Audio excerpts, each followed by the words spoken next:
So, welcome everyone to the AAD sessions. My name is Beatrice De Carli. I am a lecturer in urban design at London Met and the Deputy Director of the Center for Urban and Built Ecologies that hosts this evening's event.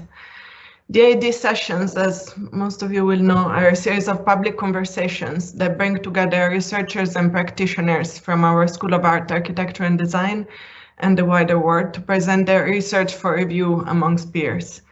And this evening's event is titled Depth and Vision and will include presentations by two of our colleagues.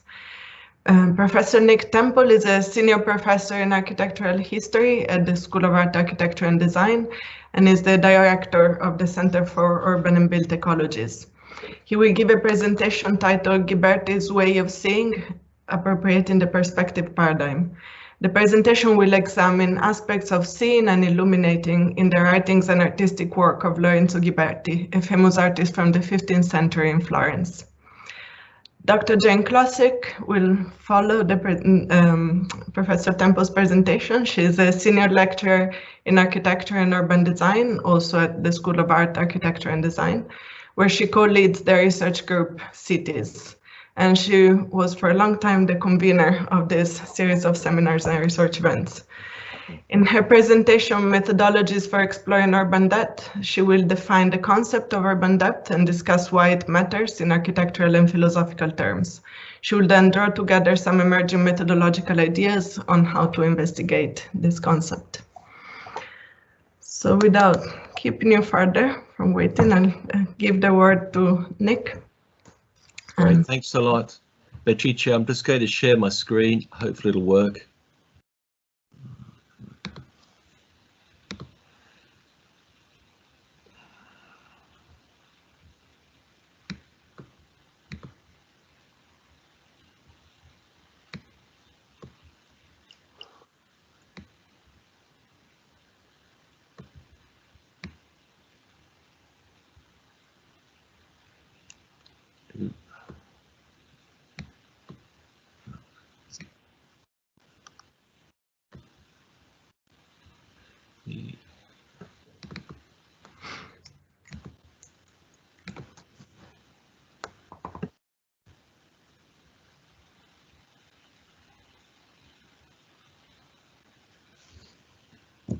Sorry, it's a rather big file, so sorry, it's going to take a little while to upload.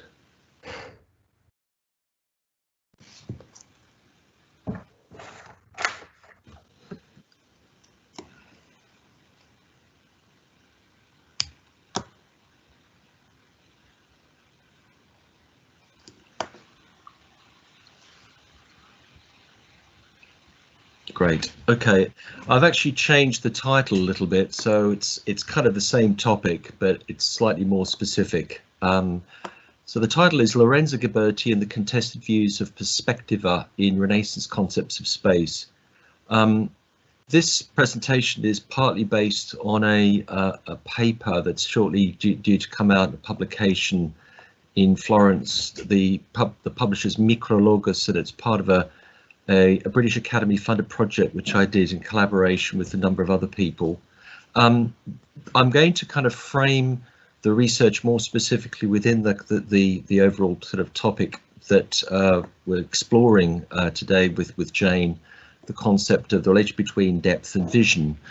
And I'm going to be looking at it in the context of a controversy, a dispute really, which has been researched fairly recently, myself and a number of others actually looking at this. Essentially, it surrounds the nature and meaning of perspective, linear perspective during the Renaissance, and to what extent it was directly influenced or informed by the traditions in the study of optics and vision that disseminated from the Middle Ages. And it has quite a significant implication in a way in how we understand the visualization of depth and what depth actually means architecturally, artistically, in terms of our practice, how we meditate depth as something sacred, religious, or purely in terms of how we perceive it in the process of making, crafting. But I start with an important an obvious starting point, really, and that is a very important architectural treatise on called Della Pittura de Pictura, written both in Italian and also in Latin. It was never published until actually quite recently, but it was perhaps the most important piece of writing on the development of perspective, linear perspective in the Renaissance. And it was written, of course, famously by Leon Battista Alberti. The page, the image on the left, actually shows a 16th century rewriting of the text. We don't have the original, but essentially it pretty well conveys, in terms of the diagram, what perspective actually seeks to articulate, which is levels of precision of representing space using this one-point technique. The technique at the time was no doubt seen as fairly revolutionary, although it was part of a deep tradition that dates back well before the Renaissance, but one which was gradually codified. It became more precise and more mathematized and developed around a certain kind of geometric precision, evident, I guess, in the image that you see in front of you. Essentially, we have the position of the viewing eye on the left, where radiating lines come from the eye through a line, the intersecting line, which is the picture frame, and then those lines then map out the grid of a floor, a gridded matrix, which serves as the basis upon which the spatial depth, the illusory depth of the picture frame actually is developed. And of course, we then have the vanishing point actually in the picture, in the box itself, the quadralugus, which you can see here in front of you. And essentially that is, in a sense, it looks a fairly straightforward articulation of perspective, but it's very, very carefully reasoned and articulated by Alberti in this very small text, this small treatise. Now, the image on the right actually is a famous medallion of Leon Battista Alberti, a portrait, and just beneath his chin you can see a strange looking object. It's a floating eye. It's an eye supposedly extracted from a line, hence the play on the term Leone, because Leone was the name of the artist Leon Battista Alberti, the idea of the floating eye of the dead lion being carried away by wings. And it became a kind of insignia of Alberti, and one which really kind of stuck in terms of the association of Alberti with the art of vision and the importance, centrality of vision in the Renaissance, and how that was seen as quite revolutionary and significant, not just for the 15th century, but really what it in a sense anticipated for the early modern age. Oops. Seemed to be, oh, there you go. Now, the developed perspective actually almost within a year of the writing of this treatise, there was a very important painting which was executed by a friend of Alberti, an artist in Florence called Paolo Uccello, and this is a painting called Deluvio the Deluge. And you can see actually quite clearly how the use of the gridded floor is clearly mapped out in this triangular frame at the bottom of the picture. The two arcs, it strangely represents two arcs from the biblical narrative of the ark, and within the kind of the debris, the kind of chaos after the decline of the flood, we see basically dead infants and figures, the gigante, actually kind of floating around in this kind of this strange kind of gridded landscape. And then it converges at the vanishing point at the end, which is where the storm actually, or the tempest, begins to dissipate in the horizon in the background. And what's important about this image is that, first of all, we see Paolo Uccello literally taking this text and applying it very, very directly to a painting. The second important thing is that one of the things that Alberti wrote in the treatise, he made a case that actually that perspective, or that painting essentially, was a form of rhetoric, that it actually had within it acts of persuasion, that the skills in perspective were there specifically to persuade the viewer, to convince the viewer of the integrity and the clarity of depth that's being presented. So the notion of rhetoric, what Alberti describes as historia, which is a narrative which translates into a visual composition, is here actually developed in quite a lot of detail in terms of a kind of composition. One of the interesting things about this painting, just as a kind of sideline, is that there is a standing figure on just slightly off center, turning his back on the vanishing point, and this figure is often described by some historians as an orator. So he's standing there almost giving a speech in some kind of art of language. So Uccello is making the case here that there is some kind of important correlation between the techniques of perspective and rhetorical speech and the importance of oratory. Ooh.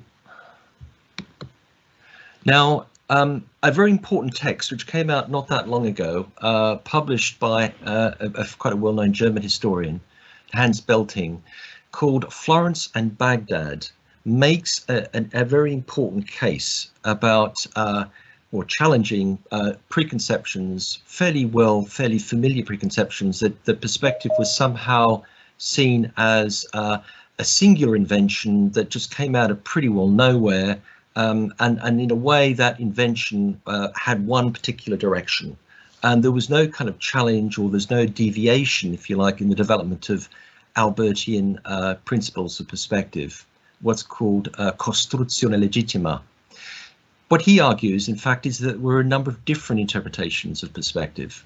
These interpretations were very closely, in varying ways, allied to theories of vision and the study of optics. And this particular book actually draws a very important correlation between the early developments in optics, the post-classical world, in the Arab world. This is where optics, the theory of vision and the study of light, really flourished in the early part of the Middle Ages, in Baghdad and Basra. And much of that material was then translated into Latin and later translated into Italian, and then became the basis of so much work, so much study of light and perspective in the Renaissance. Sorry, it's not working. Now, one of perhaps the most important figure in this translation between optics, early optics in the early Middle Ages and into the Middle Ages, and the development of perspective in the early 15th century, was this person called Alhazen. He was often described as the father of modern studies of visual perception, and he did a groundbreaking text which had huge influence, really, in fact, right up to the 18th century. It's a detailed and incisive study of the optic nerve, and he developed a theory of optics which really developed around studies in geometry. So there was a very important, the first real systematic way in which he adopted and expanded Euclid's theories of optics and developed a series of principles. The image on the left is just one of the early texts in Arabic, actually, of his treatise. The one on the right is actually a printed version of a Latin translation of the treatise in Europe. Now, one of the things that Belting actually argues in this book on Baghdad and Florence is that this question of slight deviation or challenge from this kind of univision principles of perspective really finds itself demonstrated in a number of writers, not artists, but humanists and theologians. And perhaps the most interesting one to start off with is this figure called Nicholas Cuzanos. Cuzanos was a contemporary of Leon Battista Alberti. He wrote a very, very important work, a number of great pieces of theological studies, but he's highlighted not just as a great theologian, but actually as a great thinker of space, and also of how he interprets perspective, in a way tacitly criticizing or questioning the assumed principles of geometry that were articulated by Alberti. And in this particular treatise, called The Vision of God, published in 1473, which is quite a lot later than Alberti's treatise, he makes a case that actually that the idea of vision, that the idea of personal points of view, vantage points, are not isolated entities, that we all share a kind of unified perspective field, essentially. And he uses the example in this particular treatise, which actually is a kind of a guidebook, which he wrote and then sent to a Benedictine order, an abbey in Germany. And alongside this manuscript, he also sent a little icon of the suffering Christ. And he instructed the monks to actually install this icon on a wall, on an east wall, and that in the course of prayer, the monks were instructed to move across east-west across the axis of the icon, at the same time as praying aloud. So they were exchanging prayers between each other and seeing the image of the all-seeing eye of Christ. So the idea in a sense is that Christ sees you wherever you are, that the divine, and therefore perspective, is not limited to a particular vantage point. And this idea was something which was particularly important when one thinks about the relationship between the principles of a medieval understanding of space and optics and how we get the codification of perspective developed in the early 15th century. This is just an extract from that treatise, and I'm just going to read it very quickly, the top bit particularly, and it tells us something about Cuzanos' understanding of light and shadow and depth. He says, by means of a very simple and commonplace method, I will attempt to lead you, that's the brethren, this is the Benedictine monks, experientially into the most sacred darkness. While you abide there, feeling the presence of the inaccessible light, each of you, in the measure granted him by God, will of himself endeavour to draw continuously nearer and in this place to foretaste by most delicious sampling, use these very rich kinds of analogies, that feast of eternal happiness in which we have been calling in the world of life through the gospel of the ever blessed Christ. And then later on he says something quite interesting. He says the sight of one man is keener than that of another among us. One will with difficulty distinguish objects near him, while another can make out those at a distance. So he's saying basically we don't have the same capacity to see, and we don't just talk about capacity to see things that are optically through space, but actually in the process don't have the capacity to see the divine. Some of us are more receptive to divine in our encounter with him or the divine presence than others. So he uses the idea of vision in this really quite rich analogous way. Now that forms the background of a very interesting treatise and a very mysterious one, which was also written in the Renaissance. This one was written quite a long time also after Alberti's treatise, and this is not by a humanist, not by a theologian, but by an artist called Lorenzo Ghiberti, and it's called the I Commentari. And the I Commentari is basically a kind of composite of studies. There are 3 parts, and each part deals with an aspect of art, the study of art, and the 3 parts start in this form. The first one basically is a straightforward kind of chronological study of art history, starting with the ancients and concluding with the period of the Middle Ages. The second part starts with the period of the great Sienese artists, particularly Lorenzetti, who was Ghiberti's great hero, and then concludes with Ghiberti himself. So he positions himself at the kind of apex of this historical continuity. He's at he's Janus face, looking back to the past and then turning himself to the future in the 3rd book. And the 3rd book is the part that's most interesting. It deals with the study of optics, not about perspective, but about the study of vision. But the way in which he uses the study of vision as telling us a great deal about his particular point of view or his understanding of perspective during the Renaissance, which, let's say, deviates somewhat from the way in which Alberti presented it. Now, Ghibberti was an artist, as I said, a practicing artist, not a scholar. We know that he could read Latin, but not particularly well. He couldn't read Greek. And in this treatise, which is actually unfinished, for a while, for quite a while, it was seen as virtually untranslatable, that it consists of a whole composite, a vast collection of references. So it's really a sort of an assembly of sources. And trying to order the sources is one of the great challenges of the study. This actually forms part of the British Academy funded project I referred to earlier, where we're actually doing, this is a collaboration with a number of individuals, a translation of all three books. The third book is by far the biggest and the most complicated, and also the one that's least finished.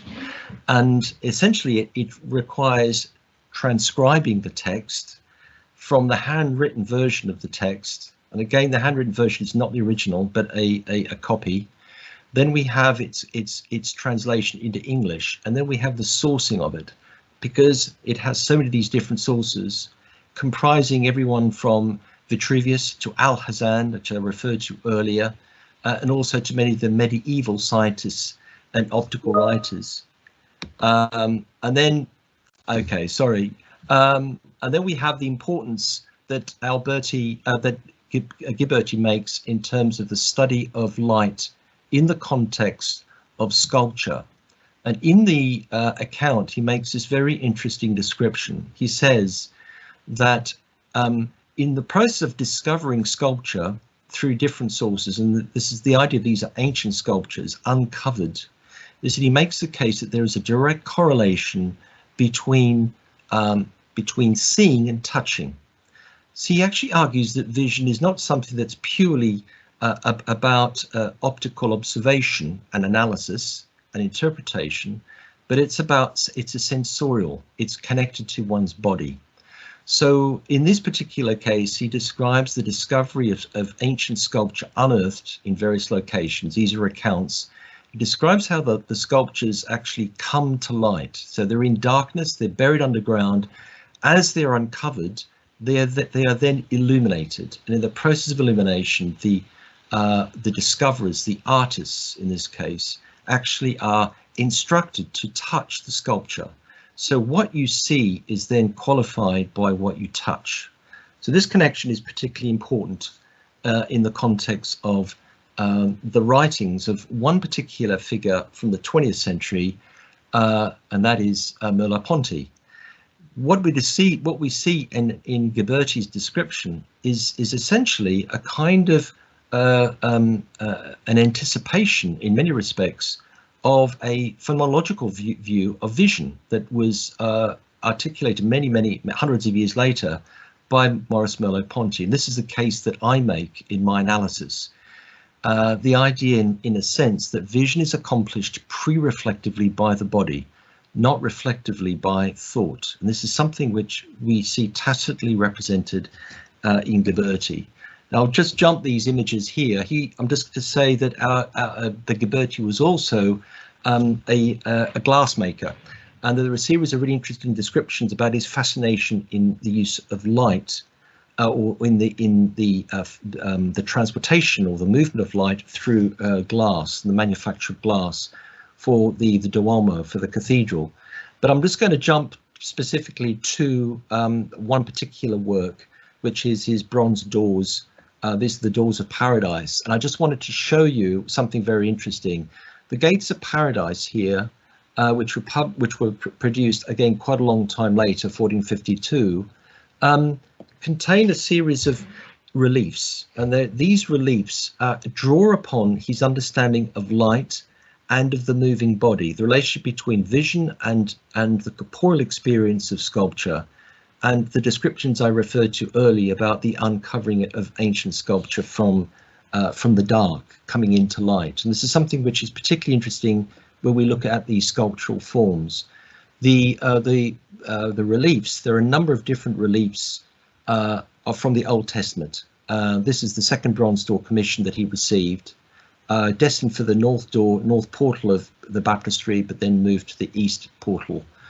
And essentially there are amongst all the reliefs are the most extraordinary developments in the use of projective space. And these 4 panels in particular, Paradise, Isaac, so the Gates of Paradise, referring to the panels of Isaac, Joseph, Noah and Solomon, show a series of very, very clever projections. And the image on the left is actually an analysis of those projections, perspectival projections, by Alessandro Paronchi, who's a very well-known Italian art historian. And he claims actually these were all connected. Sorry? I wasn't sure that your images were showing. I can see one of the interior. Oh, really? Can you see? I think we are seeing the Gates of Paradise? Yes. Yeah. That one? Yes. This one is the image on the left. This shows the Paronchi's reconstruction of the use of geometry and perspective on 4 of the panels. You probably can't see it very clearly.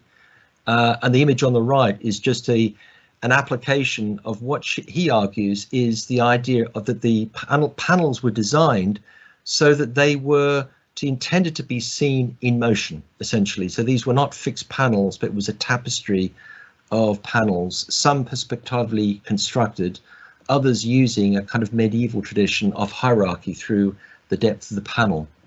And finally, what is interesting is that I have a theory about the use of the development of these panels, which relates specifically to the rituals and ceremonies that took place actually within the baptistry. That the baptistry, these doors, of course, were not always permanently closed, but they were open for baptismal ceremonies and for other ceremonies. And in a way, when they are opened, the doors actually enter into the shadow of the baptistry. In the process of when they are open indoors, actually into the space, then the reliefs actually change quite dramatically. So once they are illuminated by the natural daylight, they then actually close and become dark and subdued within the space. And how that actually relates to the procession itself is one of the things I actually explore in my particular text. This is one of the ceremonies that took place actually in around the baptistry. This is the feast of Corpus Christi, and it entailed a kind of circuit route around the cathedral, moving between the cathedral and the baptistry, and you can just make out the movement of figures between the west portal of the cathedral and the east doorway of the baptistry, and then entering into the baptistry and coming out through the north door, which you can see on the right. So this is a procession that would have required the doors to open and close, and how you would have viewed the different narratives of the sculptures in much the same way that Ghibberti describes them actually in the treatise that I just referred to. And I think that's probably it. Yeah. So sorry, that's probably overrun quite a lot. I do apologize. Not so much. Thank you very much. It was fascinating. I think we will move directly to Jane's presentation, and then we can have questions and comments at the end for a discussion.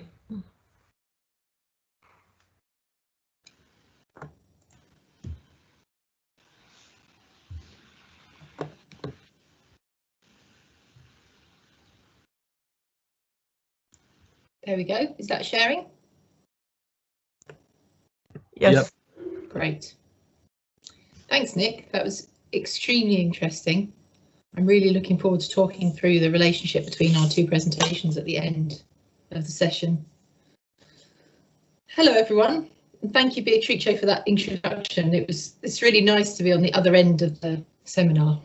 It's really nice to be on the presentation end and not on the sharing end, because it's so much easier to think about the content and the details of what's being discussed when you're on the panel and not trying to sort of understand the structure of the whole session. So it's really nice to be here.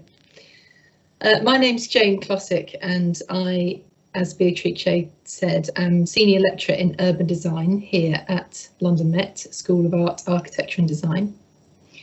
And today I'm going to talk about different methods for exploring the phenomenon of urban depth, based on a recent workshop series which I curated with Ben Coburn and Hannah Parr. And Professor Ben Coburn is from the Department of Philosophy at Glasgow University, and he is here today. And of course, our wonderful research assistant Hannah Parr is also here. She makes these sessions happen. So I'm hoping that they can both participate in the discussion at the end as well. It was great that Nick went first, because I think we got a sense of the many facets of urban depth from his talk. And in a very brief overview of the topic from my point of view, cities are comprised of urban depth. And it's the layout and the spaces and architecture which run between the scale of an individual person or a room to the scale of the neighbourhood, to the scale of the whole city. And urban depth hosts economic, social and civic life. And it hosts it within what I've called the depth structure, which is how urban depth is structured, and roughly, I think, has the following components. It has zones, which are differentiated by the type of decorum that's acceptable within the different zones. It has thresholds indicated by boundary conditions. And within the zones, it has decorum indicators.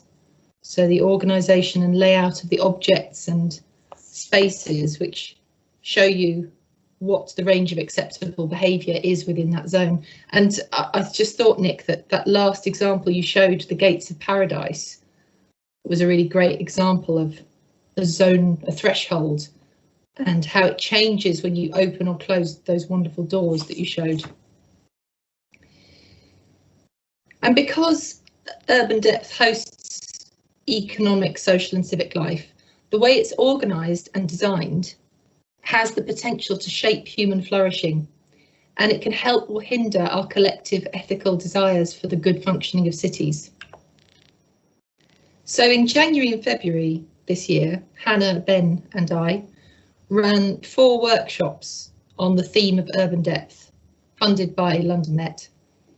And we brought together about 25 academics and practitioners to discuss the topic across 3 scales: building, neighbourhood and city. And we also spoke about the philosophy and practical implementation of the concept of urban depth. And if you'd like more information about our workshop series, we've put together this website. Here's a screenshot and the address is at the bottom. And if you go onto that website, you can join our mailing list if this is a topic that you think you might like to be involved in with us in the future. For each of the workshops, we collected notes and thoughts using Nero. And if you're interested in reading those, you can access them through this link. So that was a novel way of starting to undertake an analysis of all of the content of these workshops. And they were intended to be very relaxed sessions in which we bounced ideas around, and we've got all the videos up on the AAD Research YouTube page.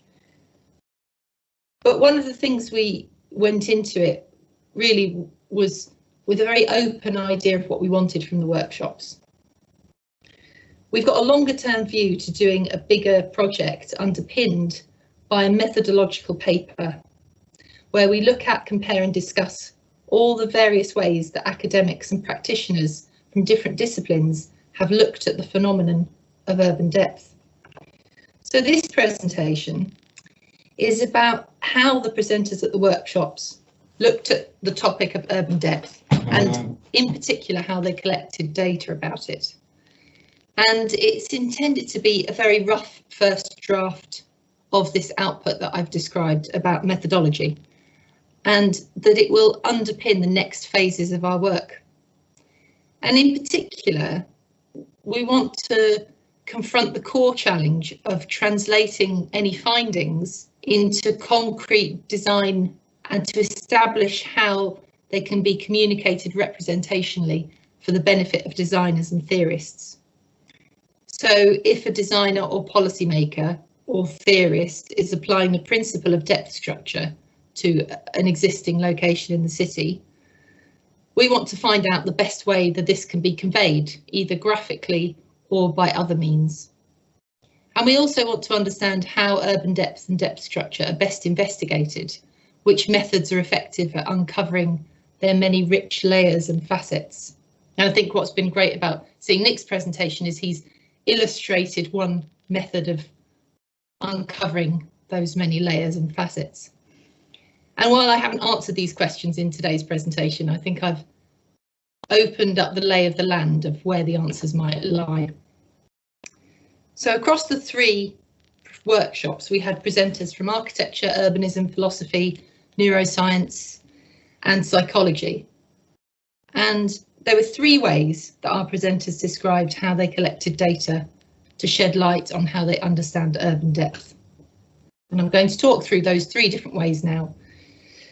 They were engagement with the body, or through the body, different types of drawings and visual representations and photographs, and articulating urban depth with non-spatial diagrams.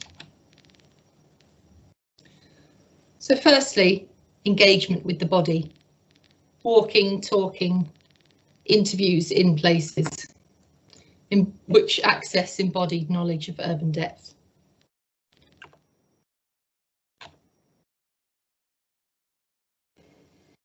This is an image from one of our presenters from the City Depth workshop, Nicola Bacon, in her research into Southwark, and she took interviewees along walks on the Old Kent Road, walking and talking to people at the same time. It seems to be an effective way of helping them tell their stories.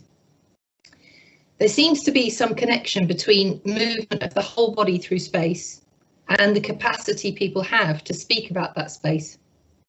This embodied and cooperative social action becomes accessible for study through observation and reflection on the part of the researcher. And I noticed a similar phenomenon when I was interviewing subjects about Tottenham High Road during my PhD. These are images of my interviewees from Seven Sisters Market. And I noticed that the interviews that took place in the place I wanted information about were much more successful than interviews which happened in other places. And I think it's because people have trouble talking about their bodily engagement with space and place using words. So few of my interviewees articulated verbally what the decorum of the zones was that they were occupying, or the other elements of the components of depth structure.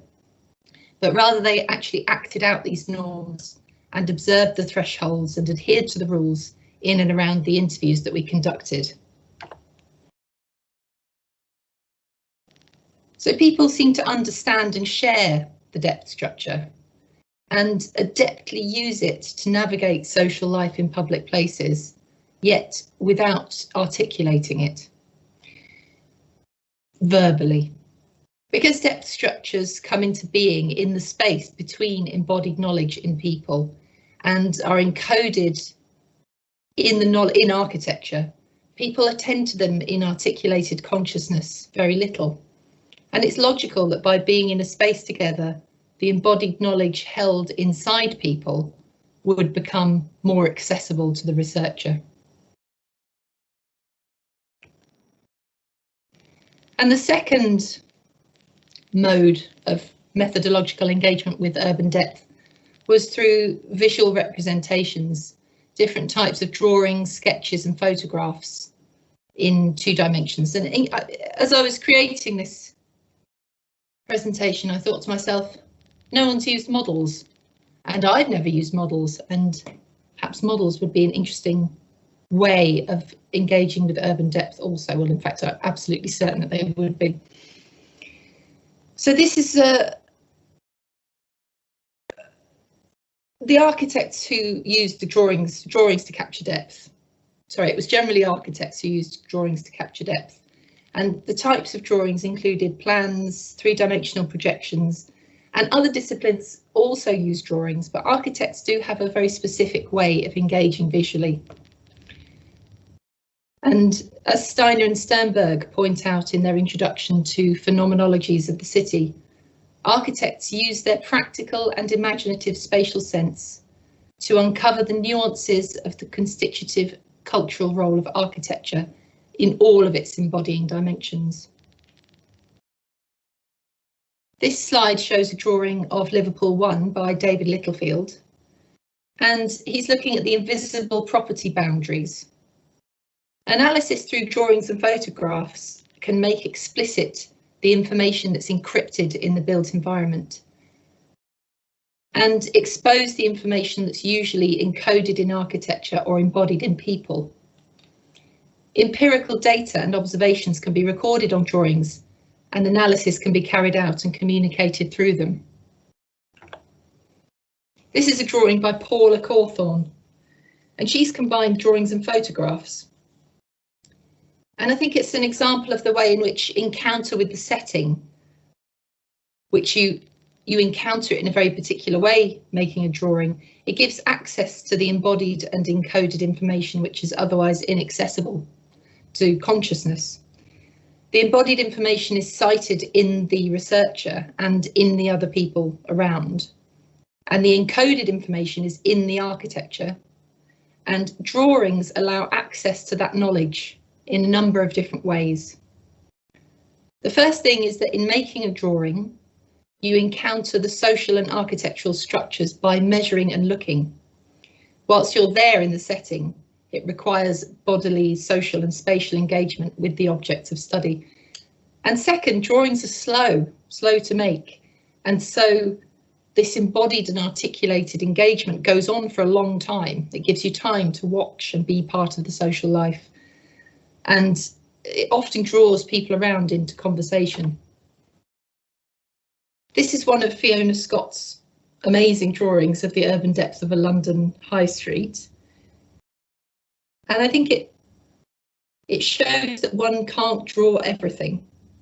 And engaging in the process of selecting which parts of the socio-spatial field to draw offers clarity about what really matters. And this is one of my images, which is annotated photographs of a salon on Tottenham High Road. And it shows the social and zonal boundaries. And with this type of representation, one can draw both the seen and the unseen. Drawings can capture non-material phenomena and give it equal importance to that which has a more obvious material existence. Drawings serve to extract information of all kinds from architecture and urban environments, as well as pulling the embodied human knowledge out of the person who's making the drawing.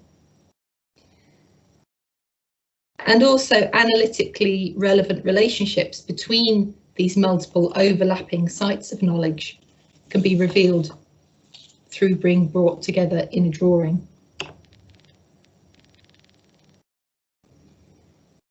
So in summary, visual representations of different types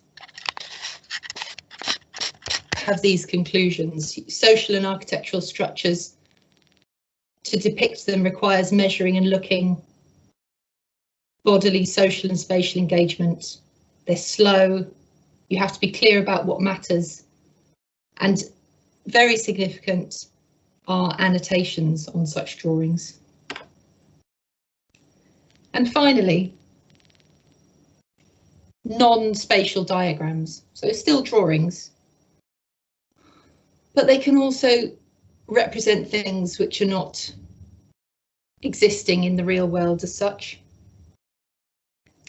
And these types of drawings have a metaphorical value. They're helpful in understanding the mechanisms of cause and effect, which you could articulate through a written narrative, but can often be understood much more quickly using diagrams. Most of this type of work in our urban depth workshops came from disciplines, non-architecture disciplines, non-visual disciplines. So we had the neuroscientists and the philosophers. They like diagrams too. And I think there's a certain interpretive value to diagrams that I'm going to talk about in a minute. So this is a diagram from Natalia Olszewska's presentation about the neuroscience of architectural experience. And of course, ooh, that's creepy. That's a really creepy sound. This brings in the internal experience of human brains and situates it into the environment, and it's a despatialized diagram. And in that respect, it's very useful for explication.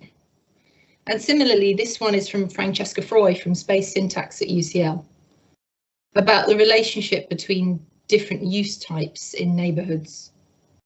And these types of diagram seem to be the most useful and effective when they're used to explicate the findings from exercises in bodily engagement or drawings. So they seem to be of much less use as an investigative tool than the previous two types of method. But I'm not sure if that's a blanket statement that's entirely true, because in my experience, as a mode of intellectual inquiry, the process of creating a diagram has also been very useful as an interpretive tool. Because in making a diagram, we're confronted with the same type of challenges as for drawings, editing out unnecessary information and being able to represent both physical and non-physical delineations and phenomena with equal weight. So for me, diagrams have been a really useful interpretive tool, which comes between the data collection through drawings and embodied engagement, and can lead to conclusions which might well then be communicated in written form through a written narrative. Because of course, in communicating our findings, we are often constrained by what a journal or any other publishing organisation requires. And often what they require is fewer diagrams and more words. So in making a diagram, we're confronted with, oh, sorry, I said that already. So this is the conclusions for this non-spatial diagrams portion. There's a metaphorical value and they're helpful in understanding mechanisms of cause and effect. They're useful and effective when used to explicate the findings from exercises in bodily engagement or drawings, but they're also a useful interpretive tool. So in conclusion, some very rough early conclusions. A communicative architecture relies on embodied knowledge and skill, which allows people to interpret or read what's being communicated. So the core methodological challenge of the Urban Depth project is to expose this knowledge. Such knowledge, which people use to move cooperatively through the social world, isn't explicit in consciousness, but tacit. And I know, Nick, you mentioned tacit knowledge quite a few times during your presentation. And it relies on effective interpretation of the information encoded in architecture. So people operate their social lives amongst depth structures they inhabit through an ongoing back and forth interaction. And Dalibor Vesely has called this a conversation, with the information embedded in and recreated by the built environment. As Colin McFarlane states, knowledge, or the sense that people make of information, is a practice distributed through relations between people, objects, and environment. And in fact, space itself and everything in it, including people, seem to me to be a deeply interconnected and interdependent field. And I wonder, in a way, if the medieval form of optics took that more into account, because we're a deeply interconnected field. We're not God looking down on ourselves. And phenomena move between tacit and explicit understanding.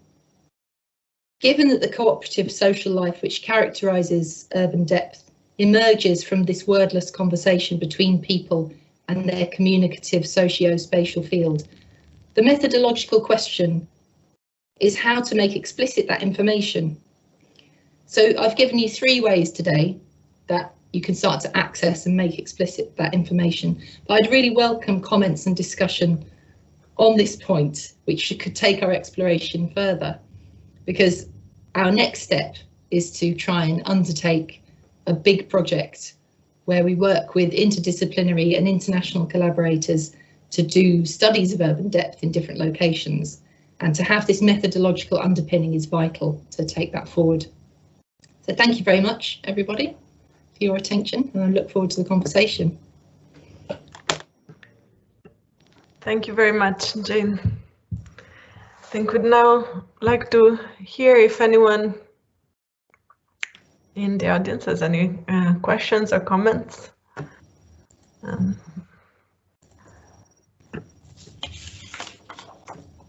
I know that I can start with a couple of questions, and also maybe. I had something I wanted to say as well. I wanted to ask Nick something. Okay, and now I see I have Trevor first, and then Ben, and then I get to you, Jane. Hello, I'm jumping in there quickly because colleagues know that I'm afraid I have to leave. But I was really interested in what Nicholas was saying about the relationship between seeing and touching, and I have been thinking about Timothy Morton's ideas. And as you were talking, I had an idea from Morton appeared to me. And I just wanted to read this out, and it's probably about 30 seconds or so and get your thoughts about it. Thinking itself is touching and being touched, not a guarantee of full metaphysical presence, but a disorienting flicker that haunts me or pleasures me or hurts me, and so on. A visual artist knows that visuality is badly misrepresented by philosophies that use the language of sight to establish constantly present things to be seen, and the too easy linkage of seeing and knowing. Perhaps the ecological philosophy needs to generate a whole new language that inclines more towards touch, towards the haptic. This is really because seeing is subsended by touching. It's not that seeing is reducible to touching, as if touching were more constantly present. It's that seeing, like hearing, is a part of touching. The touch is lowly, susceptible, risky, humble, and that also made me think about what Jane was saying about the intimacies of getting people to talk about space when you're occupying that space together. Quite the opposite of more encompassing and less intimate. The touch is lowly, susceptible, risky, humble, and that seeing is a part of touching like that.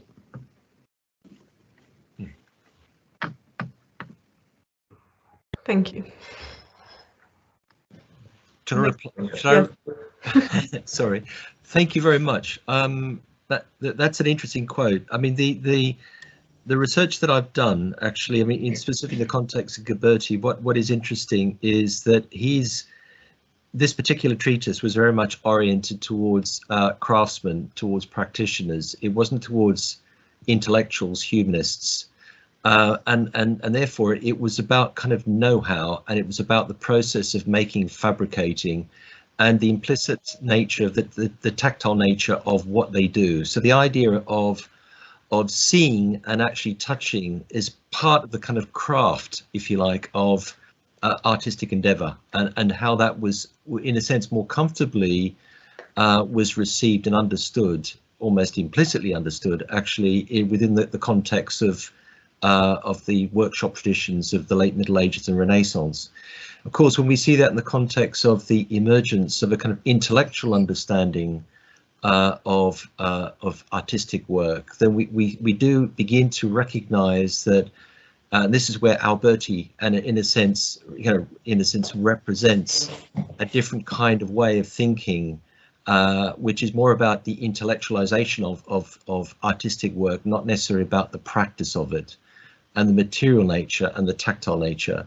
So, where I think it was interesting, particularly in the context of Merleau-Ponty, and when I read these descriptions that Ghilberti actually provided in this, ramshackled, unfinished, fragmented treatise, where he describes these quite extraordinary encounters with archaeological finds and how they were uncovered, and how he actually made this very detailed relationship between the disclosure of form through light and actually how that runs alongside this experience, the tactile experience of sculpture, feeding the contours of ancient sculptural works, and how these two things actually become part and parcel of the same experience. They're not separate.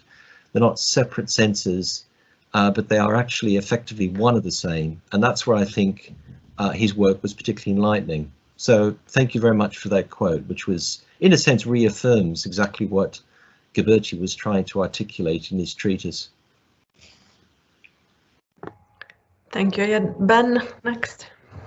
Thank you. I wanted to ask Jane a question, or to articulate a couple of thoughts. I really enjoyed your presentation. I enjoyed both presentations actually, and if I have time, I'm going to ask Nick one later.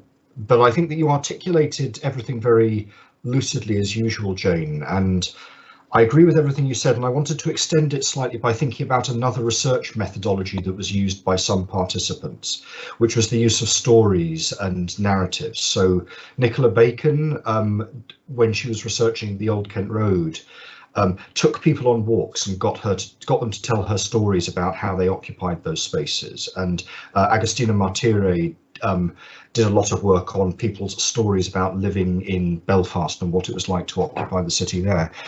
And I wondered whether that might be further grist to your mill, in the sense that what stories, as opposed to academic treatises or essays in architecture reviews, do is they have some of the same features that you picked out in the drawings. That is to say, they're selective. You don't try to write a story about everything, you select the elements that you focus on.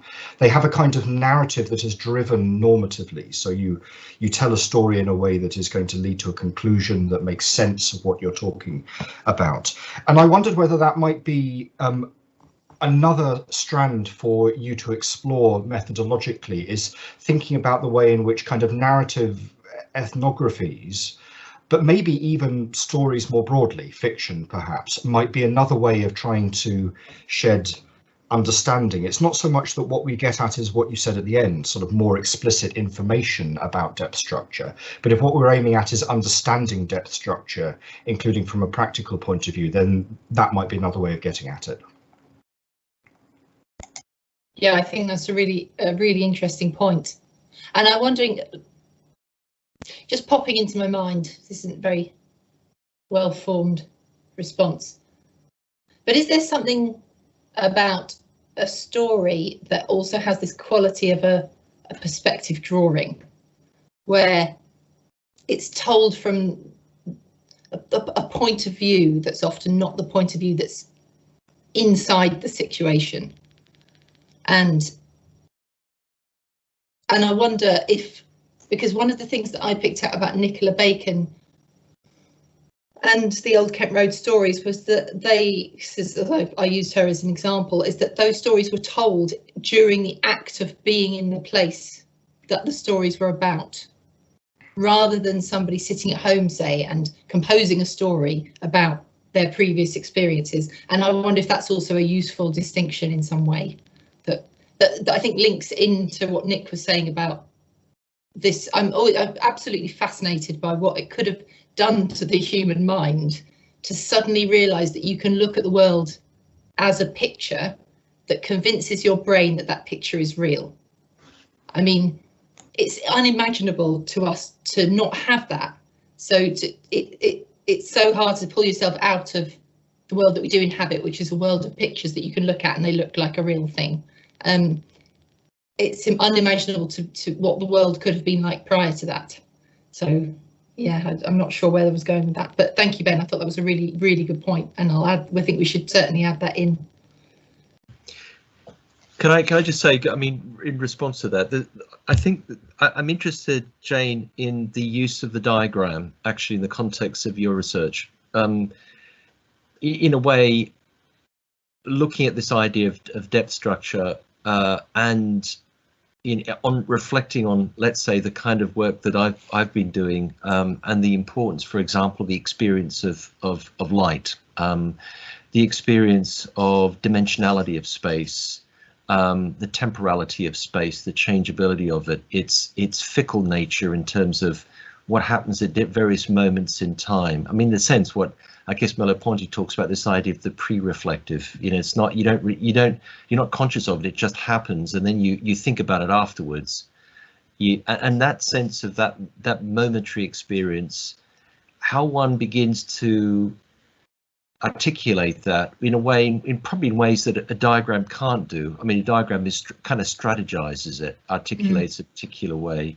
In a way, it kind of reflects a little bit slightly on the controversy between, you know, the idea of a geometry of space and perspective, where in a sense in a sense it was portending the future, what would ultimately lead from that in terms of the dominance of geometry, essentially. Almost the geometry becomes the dominant thread of understanding, whereas I guess Ghibberti actually is not interested directly in geometry, but actually in the experience, the luminous experience of space. So geometry, in a sense, becomes very much a kind of secondary nature to the way in which he experiences, artistic work, the way in which he crafts work. So I just kind of wonder about, the two-dimensionality of the diagram, which only gives a partial, layer, if you like, of understanding.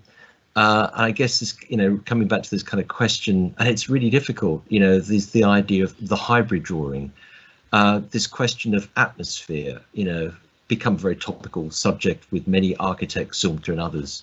How do you communicate that in certain kinds of ways of drawing or modeling? So I'm just raising that as an issue. Absolutely. I think that's at the core of the question, really.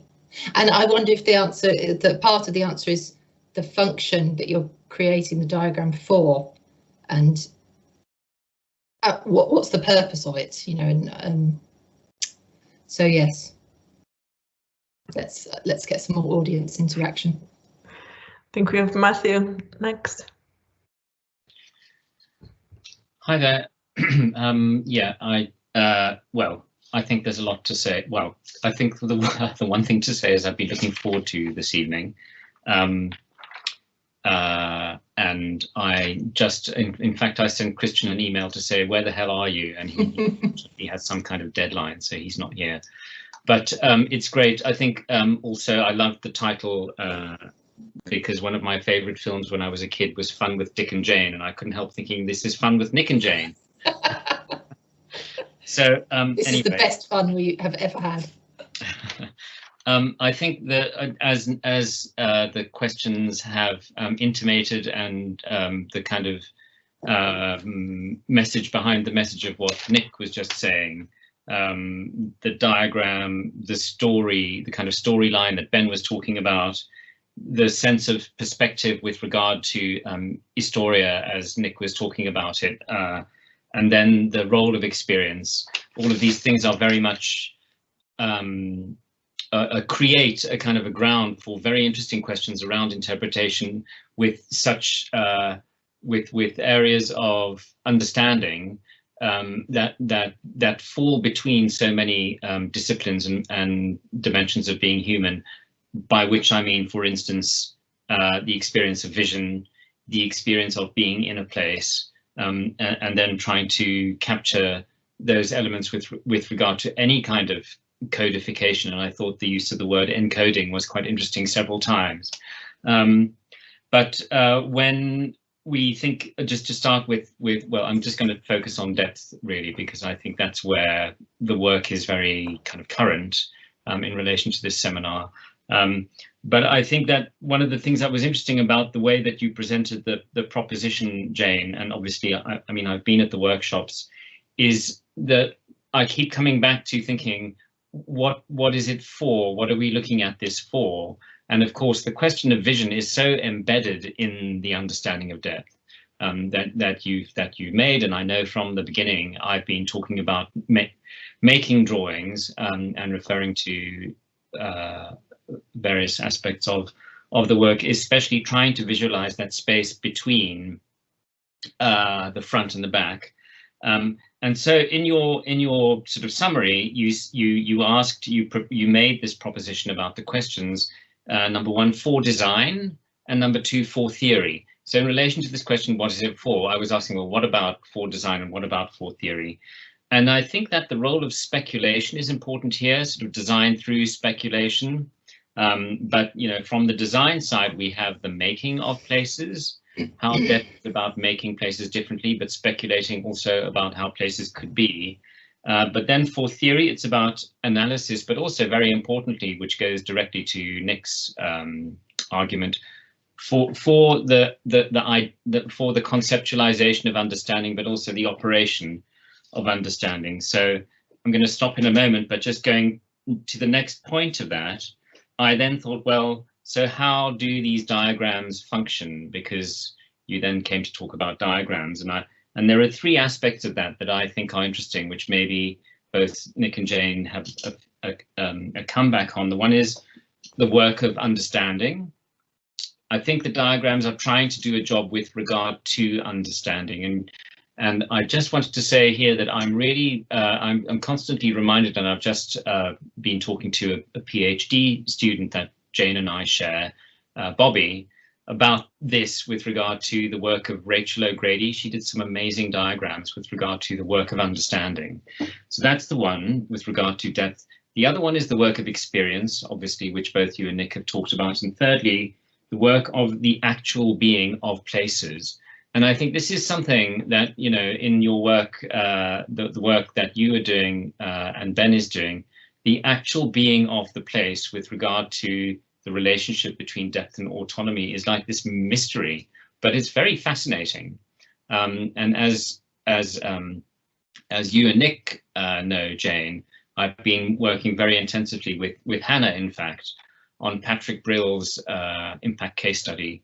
And at the core of this work of Patrick with regard to the function of creativity in education, not art education, but all education, is that the dimension of autonomy is the absolute principle, and this idea that there's this being in the world that has to be discovered, which is part of its depth, that is partly like possibly unlocked through creativity, I think is quite important. And that's a stretch, but the autonomy aspect of the diagram making with regard to the being of places, I think is quite interesting. So I'm happy to come back to that, because right now Hannah and I are in it. I'm trying to make sense of this particular autonomy question, but it's very interesting. And I think the idea of the depth issue also unlocking the question of autonomy in relation to creativity is pretty interesting. So there you go. That's my rather garbled comment. Thanks, Matthew. I just wanted to make I don't know if it's a comeback, but maybe an adjunct, that there is, I think this element of creativity is a really interesting point, because in the relationship between, my experience, any conversation between two people, and similarly a conversation between oneself and one's place, it's like a creative act, because you're constantly recreating the world, both, you know, you're recreating it for yourself, and it's creating your experience in return. And the question, it feels like a really easy question, the one you posed at the beginning of what for, why, what was the point? And it feels like the easy answer is, well, if we can codify it a bit, that what sort of urban depth leads to what sort of ethical outcomes that we might collectively consider to be good, then we can teach people how to use those basic structures as an underlying way of designing the world. And it's something that somehow in the type of world that Nick was depicting, there was a system and it was adhered to and it made sense and it created certain ethical goods which collectively the society agreed on. And in some way modern architecture lacks that, and you said designing through experimentation, and I think, and I don't know if we do need to constantly experiment with a million different ways of designing depth structure, because some of them are just crap and some of them are good, and so we might as well know what the good ones are, I think, is the answer to the question. And Nick? Yeah, I mean, it's an interesting intersection between, I think, Jane's topic and mine, because in a way, the thing that struck me as being crucial or kind of critical of this is this whole kind of issue about, you know, the idea that this notion of depth, and particularly in the context of the actual being of places, it reminds me of Edward Cassie's obviously seminal text, The Fate of Place. You know, are we in a kind of situation or a culture where place can no longer be assumed as a given? Is it something that resides, it just needs to be rediscovered, you know, that needs to be somehow unpacked, analysed, disclosed? open to public realization and rediscovery? Or is there something much more fundamental that's going on here that might be about this need to somehow restore it, to reconstruct it even, to use the skills and techniques of architecture to enact something? And I think that's a question. It's something that Cassie actually talks about in The Fate of Place, because of course place is central to a study of depth anyway. You know, depth is a kind of realization of something very particular to a setting, to a location, which of course Dalibor talked about a great deal, about this notion of the situatedness of locations, of settings. Can I, Beatrice, do you mind if I just come back on that quickly? I mean, I think that it's interesting you mentioned Casey, because I was just thinking of that notion, especially with regard to, you know, Ben's work on autonomy, and the arguments. I mean, I came to Casey through, or Cassie, I don't know how you say his name, but through Edward Simpson on situatedness, and specifically the concept of the force of circumstance, and that places make us, or situations make us, and sometimes we're not responsible because those places have made us into something we don't want to be. I saw my old friend, the artist Sarah Morris, talking to me about how much architecture is responsible for the decisions that we make. So I think that there's a complexity and depth to that argument that also can be unpacked, which also is a place of real interaction between your argument and Jane's. Thanks. So I step in to ask a question as well. And a couple of questions primarily directed to Jane, and I'm asking them also because I'm interested in exploring where our work on cities and urbanism might meet. So that's where the questions are coming from. And the first one had to do with the traveling of ideas, and you were mentioning, you know, at the end of your presentation about the project that you would like to undertake, that it's linking together different locations. And when you were saying that, I was thinking about as well the discussion that Nick, or the points that Nick was raising around this traveling of the idea of optics from Baghdad back to Italy and Florence.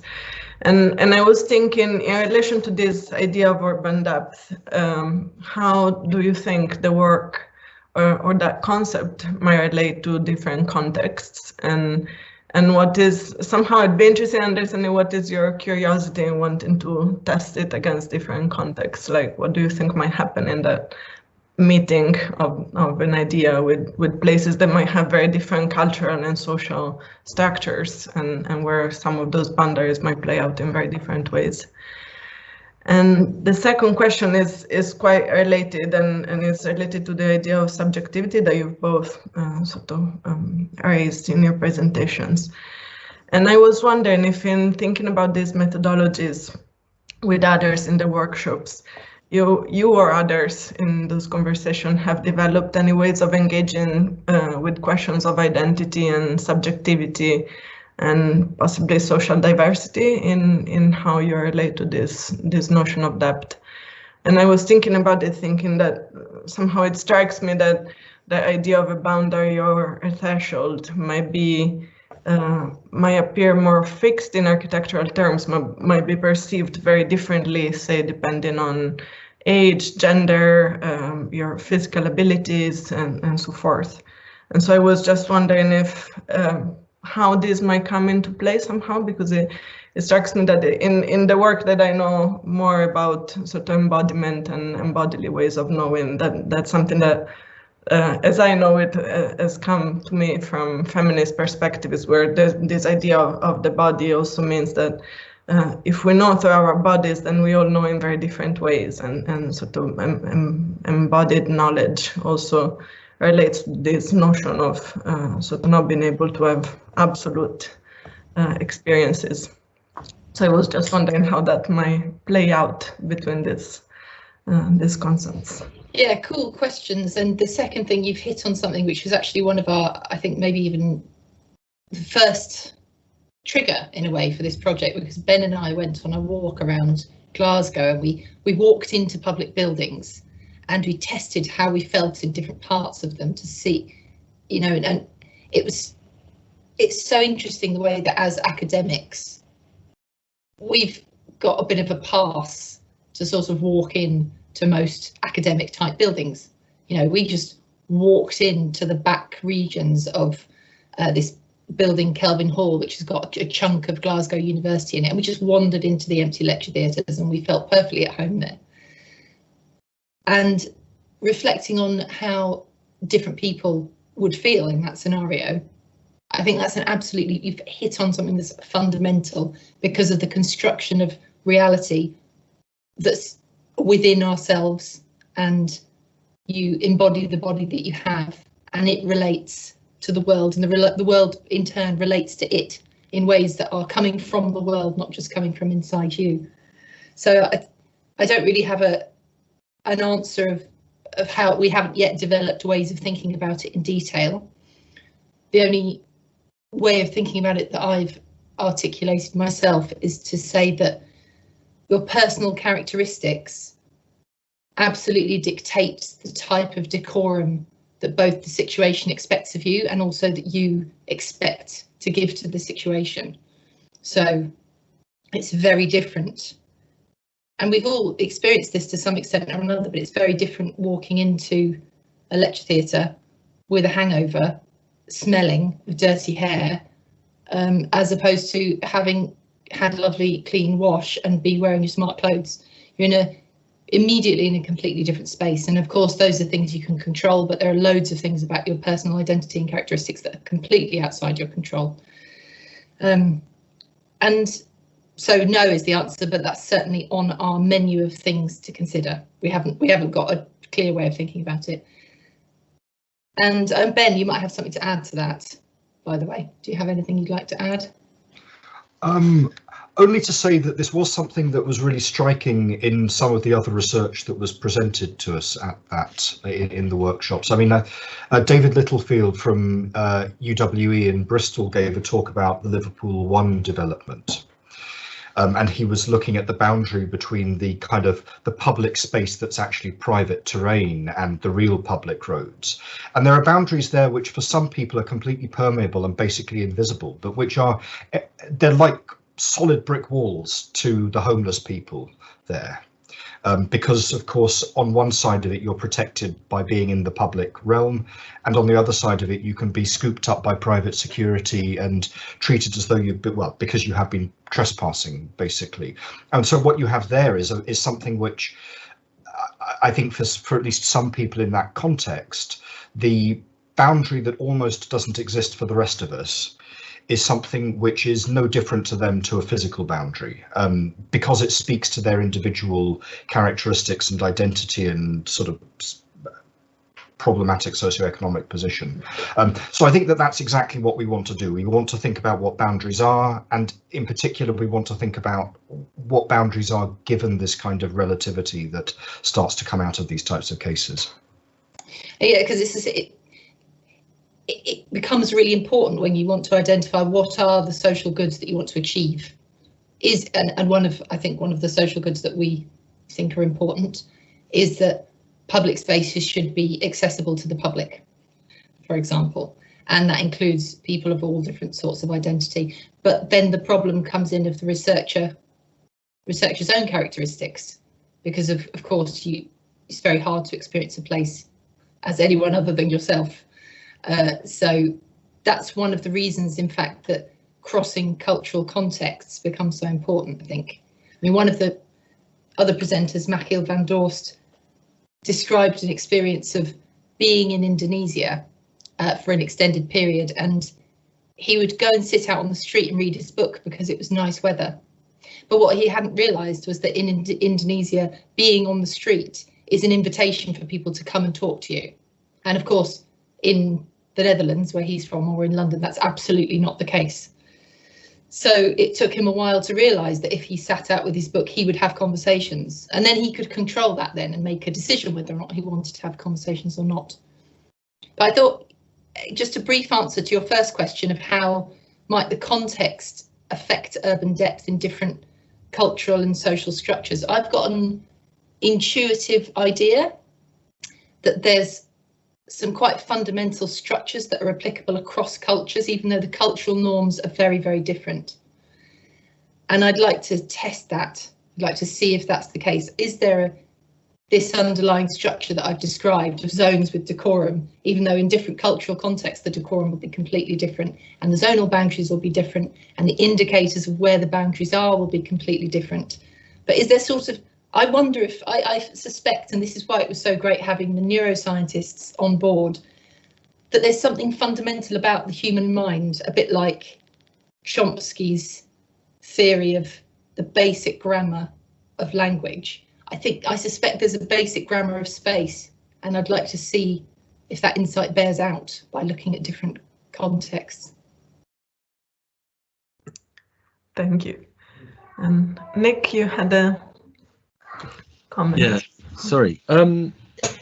Yeah, I think the one question that I would ask Jane, in a way, which perhaps one can't take for granted, is this idea of shared depth. If we talk about depth as something that's kind of something that can be unpacked and understood, but when we think of it in the context, I guess, of our pluralist society and the kind of the range of different kinds of positions that one could identify, particularly in the context of this question of identity. You know, does identity, when it becomes a kind of pursuit of individual needs, in itself become a means of undermining this idea of something that's common to all? The idea, in a sense, that what is this shared experience of urban depth?